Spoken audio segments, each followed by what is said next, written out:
Buenos días, profesor. El día de hoy vamos a exponer lo que es nuestro trabajo final del curso de planta, de diseño de planta. Los integrantes son Guillermo Loaiza, María Vera y quien les habla, Xiomara Tejada. Siguiente, por favor. Vamos a comenzar con lo que es el primer ejercicio, que es Burchet. Café Moon es una pastelería artesanal que desea conocer el área necesaria para su proceso de producción. Para ello cuenta con la siguiente información: maquinaria y equipos, cantidad, número de lados, largo, ancho y altura. Luego nos dice que la empresa trabaja en 3 turnos de 8 horas, contando con 24 operarios, y estos tienen una altura de 1,65 metros. Luego nos dice que el transporte se realiza mediante dos montacargas, los cuales cuentan con una altura de 3 metros y ocupan un área de 4,5 metros cuadrados. Ve a la izquierda, por favor. Ya. Para esto vamos a calcular lo que es la cantidad de operarios. Para calcular la cantidad de operarios, vamos a dividir lo que son los 24 operarios entre los 3 turnos y nos daría un total de 8 operarios. Luego, más abajo, por favor. Ya. Vamos a hallar lo que es la superficie total. Para hallar la superficie total tenemos que hallar lo que es la superficie estática. La superficie estática vendría a ser la multiplicación del largo por el ancho. Luego vamos a hallar lo que es la superficie de gravitación, que vendría a ser la multiplicación de la superficie estática por el número de lados. Luego, para hallar lo que es la superficie de evolución, necesitamos hallar el valor de K. Ve más arriba, por favor.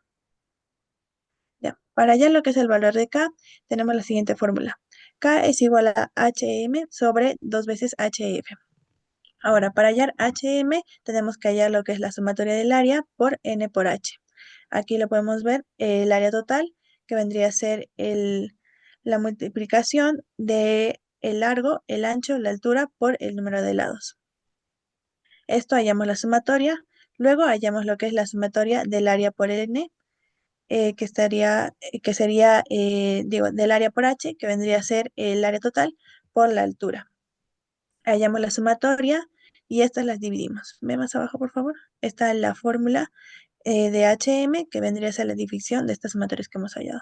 Luego, para hallar el HF, ya nos da lo que es, ya hemos hallado lo que es la superficie de gravitación, solamente hallamos la sumatoria de estas. Luego, hallamos lo que es la superficie de gravitación por la altura, hallamos la sumatoria también y luego las dividimos. Y nos daría un total de 1,38. Luego dividimos el HM entre el HF, nos daría y lo multiplicamos por 0,5 y nos daría un valor de 0,84. Luego este valor de K lo vamos a usar para hallar lo que es la superficie de evolución. Para esto tenemos que hallar la sumatoria de la superficie de gravitación más la superficie estática y la multiplicamos por el valor de K que hemos hallado. Luego hallamos lo que es la superficie total, que vendría a ser la cantidad por la sumatoria de las superficies halladas. Hallamos la suma de estos y nos da 160,40. Luego, para hallar lo que es la pregunta B, nos dice que calculemos el área necesaria, incluyendo el 20% de factor de seguridad en nuestro cálculo. Para esto hallamos el 20% de lo que es nuestra superficie total requerida, lo volvemos a sumar y nos daría un 192,48 metros. Luego esto lo redondeamos a más y sería 193 metros. Continuando mi compañera con el layout. Continuando con la exposición, ahora les voy a explicar el segundo ejercicio que es de layout. El ejercicio nos dice, para la instalación de una pequeña planta de juguetes se tiene que distribuir los centros de trabajo de un edificio que tiene 8 áreas de iguales dimensiones.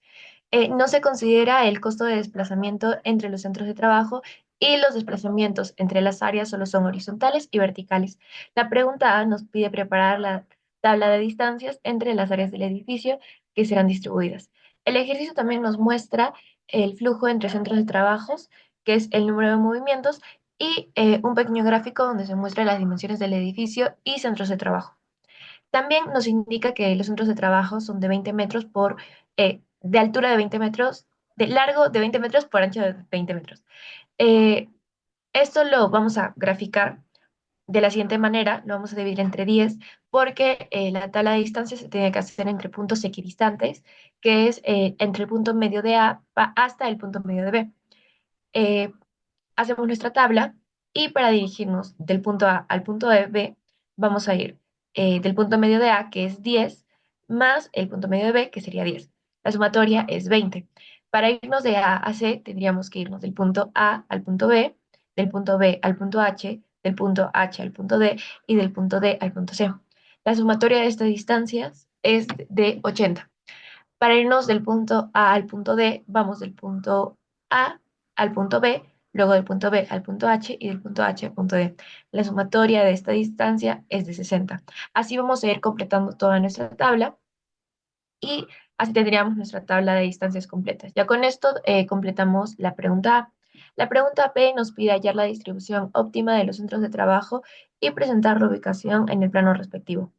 Para esto nos vamos a dirigir al QM, donde nos ubicaremos en layout, pondremos los 8 centros de trabajo que nos indica el problema, indicamos que es no simétrico, el ejercicio nos indica que no hay un costo por movimiento. En la parte superior vamos a colocar la tabla que nos da el ejercicio, que es la tabla de flujo entre centros de trabajo, y en la parte inferior vamos a colocar nuestra tabla de distancias. En la parte superior tenemos que fijar embarque y recepción en lo que es la entrada que nos indica el ejercicio, que es en el punto A. Hacemos correr nuestro ejercicio y los resultados los tenemos en el Excel.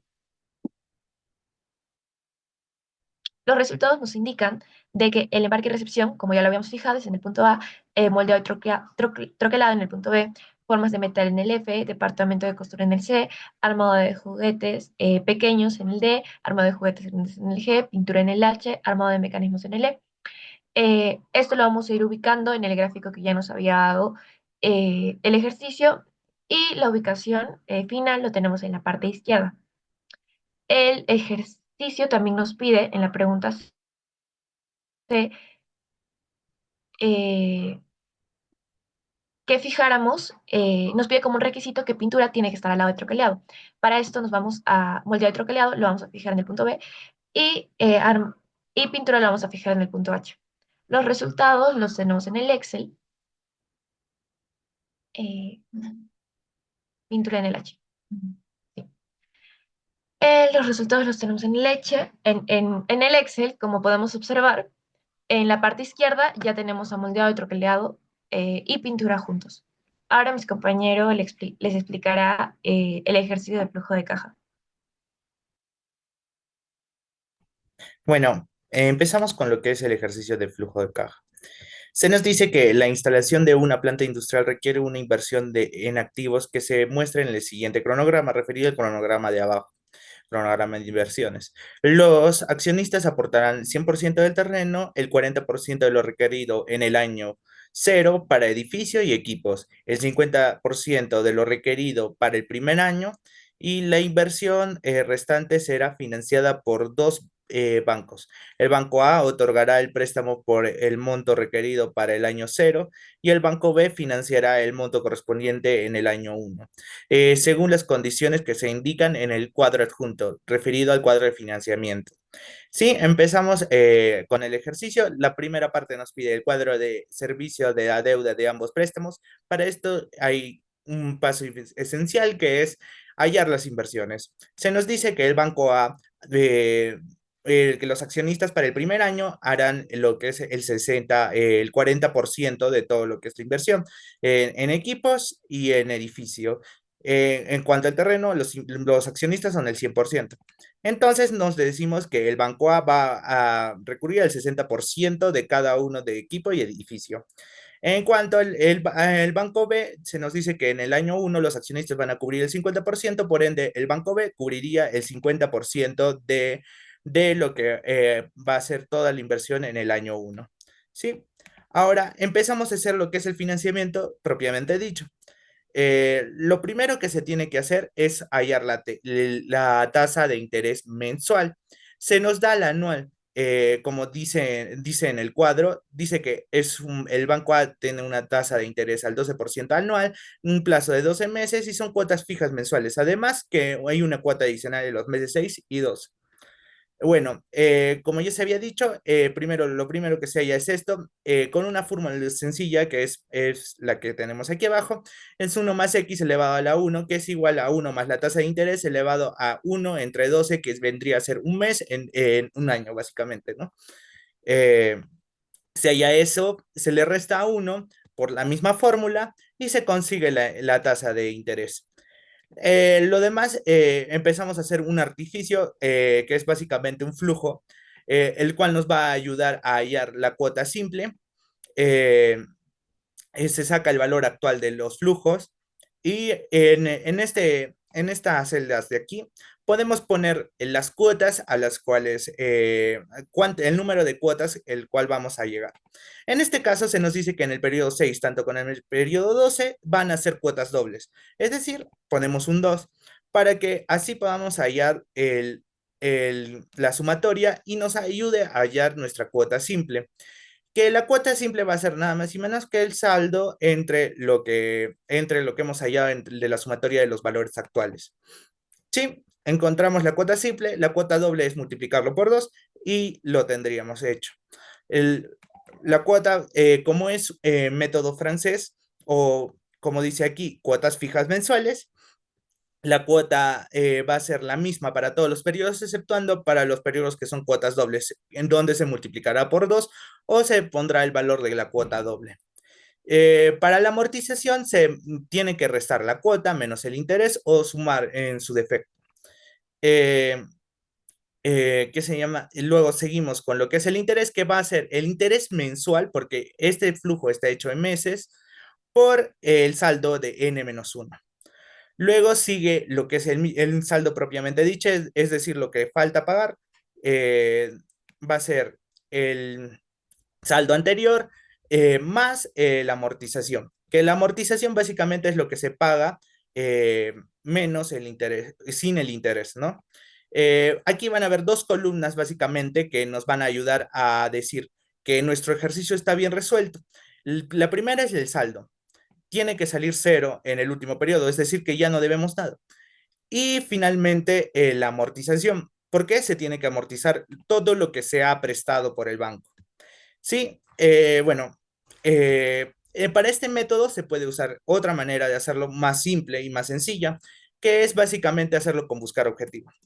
No se hace el artificio de aquí arriba, simplemente se hace un modelo en el cual la cuota simple se pone 0, se halla la cuota doble y lo único que hay que tener en cuenta es hallar el interés para la misma columna de interés.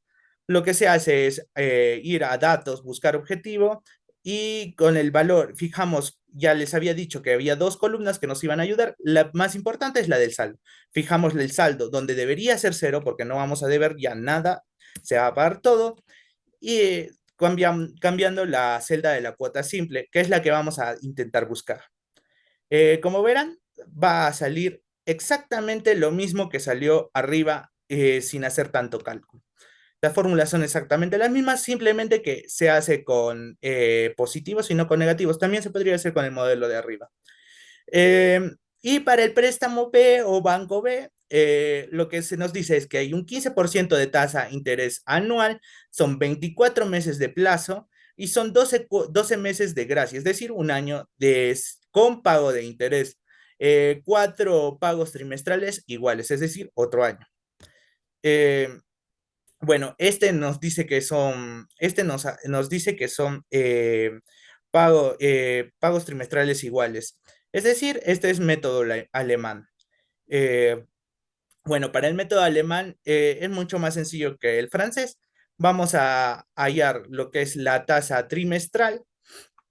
Hay que recordar la fórmula, que simplemente es lo mismo, solo que en este caso sería 3 entre 12, puesto que 3 meses equivalen a un trimestre. Se halla la tasa trimestral y en el flujo se va a considerar un año de gracia.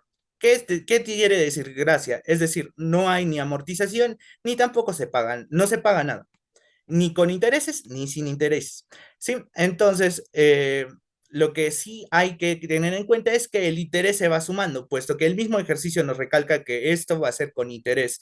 Puede haber que sea sin interés y acá haya cero. Sin embargo, este nos recalca eso.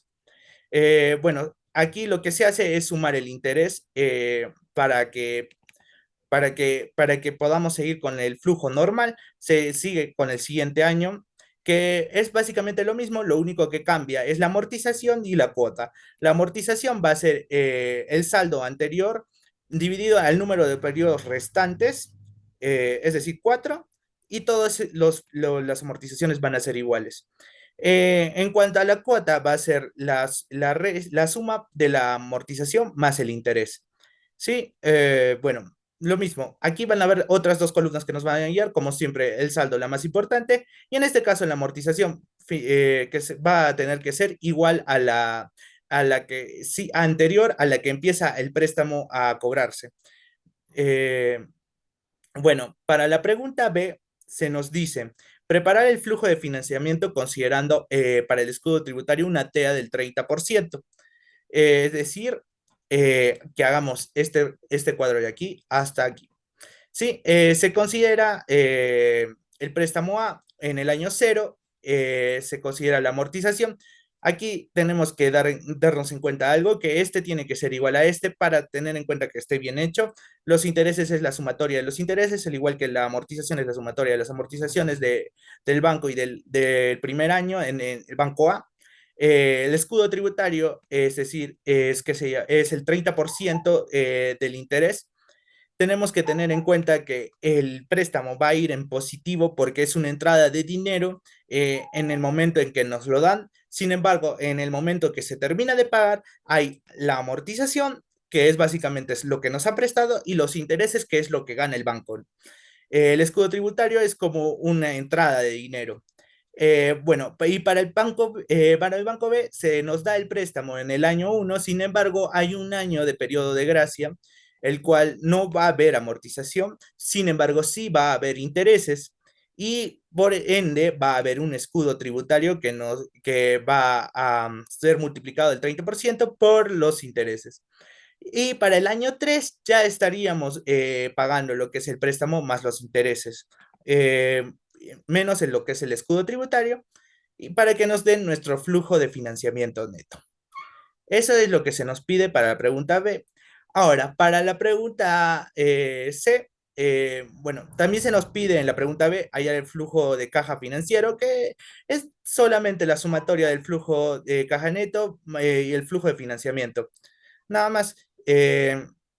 Para la tercera pregunta, se nos pide realizar la evaluación de flujo de caja financiero para hallar los indicadores BAM, PRI y beneficio-costo. Bueno, para hacer esto necesitamos, no tenemos una tasa en sí, necesitamos hallar el WACC o el CPPC, que es el costo ponderado. Vamos a hallarlo con esta fórmula. Nosotros lo hemos hecho de esta manera para poder explicarlo de mejor manera. Sin embargo, también se puede hacer con la misma fórmula, que con la fórmula que va a salir el mismo valor. Bueno, básicamente es el equity sobre el equity más la deuda por la tasa del equity más la deuda sobre el equity más la deuda por la tasa de la deuda por 1 menos la tasa de impuestos, que en este caso hemos considerado 30%, ya que para el escudo tributario se nos dice que es 30%, por ende debería ser la misma tasa. Bueno, el costo va a ser los intereses que nos ha dado el mismo ejercicio, 25, 12 y 15. 25, 12 y 15. El costo menos impuestos, para los accionistas no va a haber impuestos. Sin embargo, para los bancos sí que hay. Entonces se hace esta partecita de aquí de la fórmula. ¿Sí?